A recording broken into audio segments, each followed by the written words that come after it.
The Princess of Wales returned to work, marking her first engagement of 2025. She visited the Royal Marsden Hospital in London to meet patients and also to thank staff, because we now know that this is where she received her own treatment. And Russell, this was a really significant return to form for her and return to work. Yeah, very much so. And there's this significance also in the fact that it's revealed that she was having her treatment at Royal Marsden. And, you know, when she first came through the front door, she said what an experience it was to actually go through the front door, because she'd been having to go through the side door or the back door to have that treatment in private. And I think quite telling that she used her first engagement back. I mean, of course, we've seen her over Christmas at a carol concert with the rest of the family. We saw her at Wimbledon and at Trooping the Colour in the summer. But this is her first official engagement back in well over a year. And choosing to mix with patients, to thank the hospital staff, the doctors and nurses that looked after her, I thought was a very nice touch to make sure that that was her first foray back into royal life. It gave us an insight, didn't it, into the kind of treatment that she received there. At one point, she heard a machine bleep Chris and went, "I know that noise, I recognise that sound."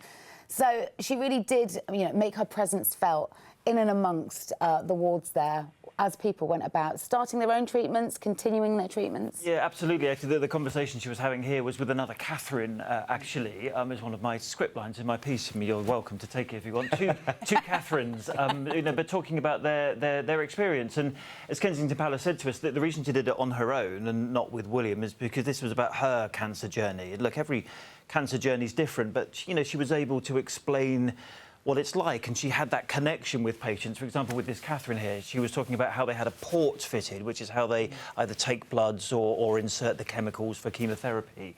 And this Catherine here was also starting her own preventative chemotherapy journey as well. And Kate was talking about the long-term side effects. Look, we don't know what they are for Kate, of course, but, you know, they're not temporary with chemotherapy. Some of them are quite long-term. And, you know, and you can see Kate's hand on her knee there. She, you know, she had that connection with the patients that clearly, you know, she couldn't have had before the dreadful year that she had last year. We know that William is already a patron, but she is now joining him as a patron of the Royal Marsden. Obviously, they'll be delighted to have her. Are we expecting to see more of this kind of work from Kate?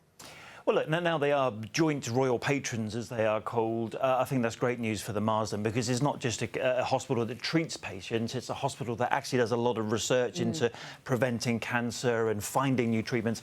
In fact, there's a great picture at the end where Kate hugged a lady just before she left. And this lady was on a trial. There we are. She was actually on a trial, you know, trying a new form of cancer treatment. She was having side effects. It had affected her voice, and, you know, Kate was there very understanding of the situation she's going through. But I think having William and Kate as joint patrons, that's great news for the Marsden and all the wonderful work they do with cancer. Talking of great news, Sarah, she shared the fact that she is in remission on a post reflecting on her visit that day. We didn't know that she was in remission. She's used very careful language thus far. Is this good news? It's fantastic news, isn't it? And what a start to 2025, and a complete contrast to this time last year when she had just been admitted to the London clinic for abdominal surgery. Later, that cancer found. In September, she revealed that she'd finished her chemotherapy. She'd completed the course. We didn't know exactly where she was on that path, and she revealed that she's in remission. So wonderful news for her, but also really reassuring and uplifting for those other patients that she met there. And as we saw her with her hand on the knee, holding hands with them, hugging patients, she was there as one of them. She understands what it is they're going through, and she was able to show real empathy, but also to show that hopefully, and not for everyone, of course, but you can come out the other side. And as she described it, there is light at the end of the tunnel. She's looking forward to a fulfilling year. Lots to look forward to this year, but very different. She also talked about the fact they're all sitting in a room having chemotherapy together. And she said that must be quite reassuring, because I had to do it quietly, in secret, on my own. Absolutely, and that is very much a part of the shared experience for so many men and women who are going through their own cancer battles. To do that on your own, that must be very isolating.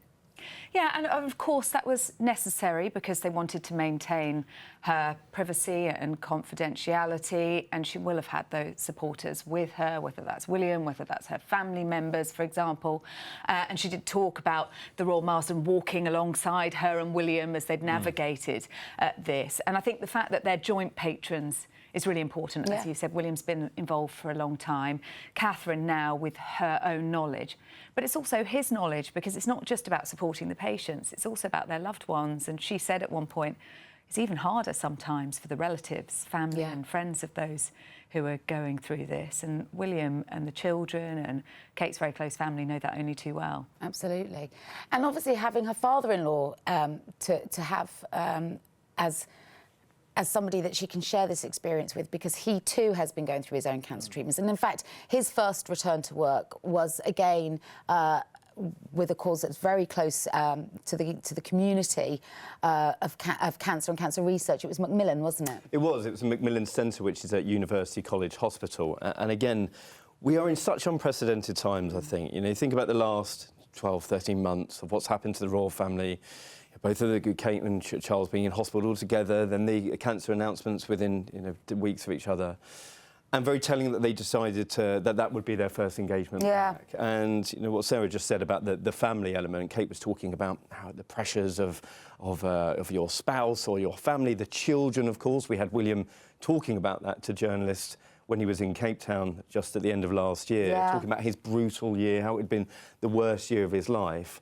And I think, moving forward, we've not only seen the fact that they're willing to bare their soul, I suppose. It's very different talking about cancer treatment, your family feelings. We had William's announcement of Kate's birthday saying, "We love you." I mean, these are really times that we've not seen before. Absolutely. And I think moving forward, we will get a lot more, perhaps, honesty, which isn't a bad reflection on the past. I think that it will help an awful lot of people by them being so candid and speaking about their issues. Certainly with the post that the Prince of Wales shared to celebrate his wife and her 43rd birthday, we saw a very different level of emotion, in as much as a much more heightened sense of emotion.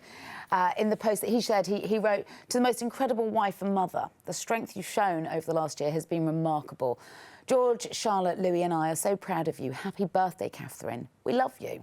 And signed it, W. These are not declarations we're used to. They're not, and actually you've got to think, would, Queen Elizabeth have written something like that about Prince Philip? I mean, we always quote that famous phrase that she said, "He's been my strength and stay all these years." That's about as far as it went. But you don't forget, William and Kate are of a different generation. In fact, King Charles and Queen Camilla are of a different generation to those who came before them as well. And I think I completely agree with Russ about how this last 12 months has completely changed everything. A year ago, we didn't know that Kate was about to go into hospital for that major abdominal surgery. Then we found out that the King had that prostate operation, then his cancer issue, then Kate's cancer issue. And a lot of the medics, and in fact the chief executive of the Royal Marsden was saying this the other day, that the openness that the royal family have shown on all these matters, the operations and the following cancer diagnoses, has really helped, because it helps people talk about it, it helps people feel less isolated. Because as we know, 1 in 2 of us are going to get cancer in some form, and it stops cancer patients from feeling so isolated when they see people like the Princess of Wales and the King talk about it. And that came as a surprise, didn't it? The fact that both of them have been so open about their experiences. I remember there was one stage that both father-in-law and Kate were in the same hospital, the London Clinic, when their operations overlapped.